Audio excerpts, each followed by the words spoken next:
I am the light of the world. He that followeth me shall not walk in darkness, but shall have the light of life. Thou bearest record of thyself. Thy record is not true. Though I bear record of myself, yet my record is true. For I know whence I came and whither I go, but ye cannot tell whence I come and whither I go. Ye judge after the flesh. I judge no man. And yet if I judge, my judgment is true, for I am not alone, but I and the Father that sent me. It is also written in your law that the testimony of two men is true.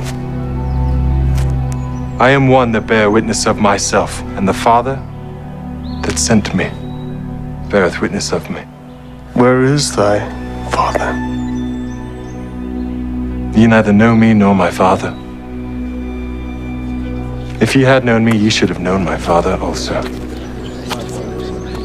I go my way, and ye shall seek me, and shall die in your sins. Whither I go, ye cannot come.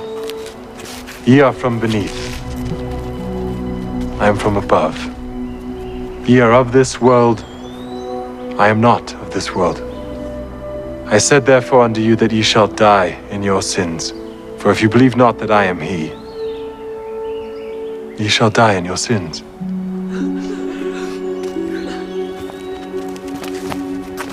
Who art thou? Even the same that I said unto you from the beginning. I have many things to say and to judge of you, but he that sent me is true. And I speak to the world those things which I have heard of him. When ye have lifted up the Son of Man, then shall ye know that I am he, and that I do nothing of myself. But as my Father hath taught me, do always those things that please him. And if ye continue in my word, then are ye my disciples indeed. And ye shall know the truth, and the truth shall make you free. We be Abraham's seed, and were never in bondage to any man. How sayest thou, ye shall be made free? I know that ye are Abraham's seed, but ye seek to kill me, because my word hath no place in you. I speak that which I have seen with my father, and ye do that which ye have seen with your father. If ye were Abraham's children, ye would do the works of Abraham. But now ye seek to kill me, a man that has told you the truth, which I have heard of God. Why can ye not understand my speech? Even because ye cannot hear my word. Ye are of your father, the devil. He was a murderer from the beginning, and abode not in the truth, because there is no truth in him. And because I tell you the truth, ye believe me not. Verily, verily, I say unto you, if a man keep my saying, he shall never see death. Art thou greater than our father Abraham, which is dead? Your father Abraham rejoiced to see my day, and he saw it and was glad. And hast thou seen Abraham? Verily, verily, I say unto you, before Abraham was, I am.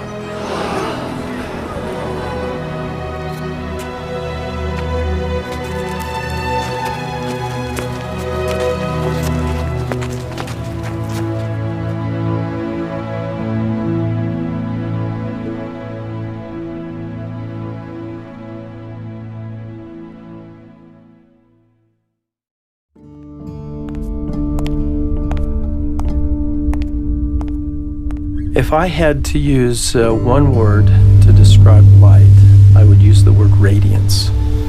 There's a brilliance and a sense of direction that comes from light.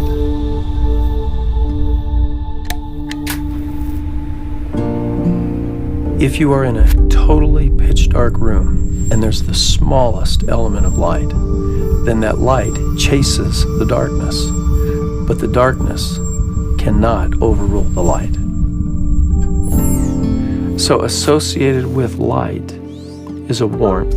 Associated with darkness is a coolness that I think is very significant.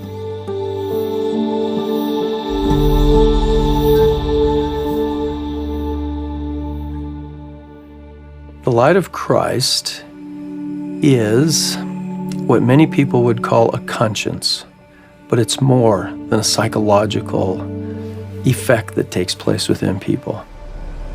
Someone can be riding on a bus, see someone in distress, and feel a compassion and a desire to assist and serve this person. Many people would say, nah, that's just natural behavior. But it's more. It is the influence of God that pulls us, that influences us to be good and to do good. Every person ever born in history, now, in the future, is influenced by the light of Christ for goodness. As we yield to that influence to do good and become good, then the light of Christ increases within us. As we disobey, light is decreased and can ultimately be diminished.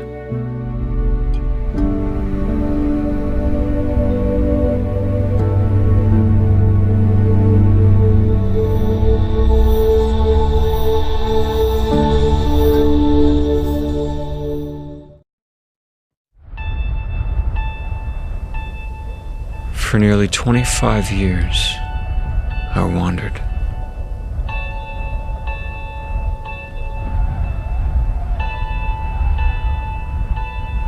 I was born in 1968 to a good family, though we didn't believe in God.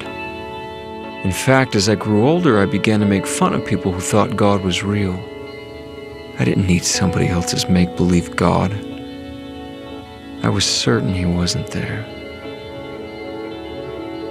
From age 14 to 22, I lived entirely for myself. I was popular in high school, and I partied hard. I even won 2 state basketball championships. By age 18, I had a full-ride scholarship to play college basketball. I felt like I was on my way. But 4 years later, it all came crashing down. I'd made some bad choices, and gradually I lost everything I had earned. I'll never forget the day, at age 22, on a Thursday, that I decided to end my life. I sat in the school cafeteria that day, thinking about how I was going to do it, how I would spend my last weekend on Earth, when I overheard 2 girls at a nearby table talking about fasting and prayer. I interrupted, asking them what fasting was. One of them told me it was something they did when they wanted help from God. It seemed so silly, but I listened, intrigued. That night, all alone, I knelt down and prayed for the first time in my life. I told God that I was going to fast, that I'd go without food and water for 24 hours, but that I wanted him to show himself to me. So I fasted. And for the first time in 8 years, I went without drugs and alcohol. But by the next day, nothing had happened. I didn't want to end my life anymore, but God never spoke to me. And so I forgot about the whole thing. I knew he didn't exist. I went on with my life. And then oddly, a month later, an old friend called inviting me over. A friend I hadn't seen in 5 years. So we hung out one day, catching up on old times. When out of the blue he said, "Todd, I don't know how to tell you this. I was scared to even invite you over. But yesterday I had a strong impression from God to call you. And God impressed me to tell you that he needs you on his side. Today." I was speechless. Was God real? Had he answered my prayer? Had he sent someone to me?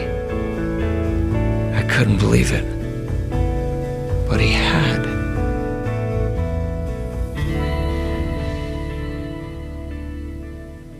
With my friend's help, for the next year and a half, I fought like a lion to overcome all my problems. Up and down I went, succeeding and failing along the way. But little by little, I started to see small but obvious things happen in my life. The answers to questions that had long bothered me began to be revealed. Slowly, things started to change. Finally, I decided to attend church. One day, someone there reached out, inviting me to a church-sponsored picnic. I felt a bit awkward about it, but I decided to go. It turned out to be the straightest party I had ever been to. No drugs, no alcohol, silly games for the kids everyone had brought. And then we had lunch, and someone wanted to pray over the hot dogs. I thought it was strange, but I bowed my head and closed my eyes. And then my life changed. 2 years after that initial fast and prayer, 700 days after I had pleaded with God in my closet, I felt something I had never felt in my life. Something 20 times stronger than any drug I'd ever taken. It was as if someone were hugging me, as if someone were telling me I was home, that these people were good, and that I needed to be with them, that God was there, and that He knew me by name, and that He loved me. I had always thought that if God were to manifest Himself to me, that He would come down in a lightning bolt, or in a great clash of fire. But I learned that day at the picnic that I was wrong. I realized that it is part of our condition as mortals to sometimes feel as though we are surrounded by darkness. But even though we may feel lost, that God promises to illuminate the way before us, no matter how long it takes. For 2 years, God had nurtured a questioning soul. Little by little, He had given me as much as I could handle, until the day I was humble enough to hear fully what He wanted to tell me. I also learned by my own experience that spiritual light rarely comes to those who merely sit in darkness, waiting for someone to flip a switch. It takes an act of faith to open our eyes to the light of Christ. 20 years later, I still don't know everything, but I now know who I am. I know who God is, and I know that God's light is real.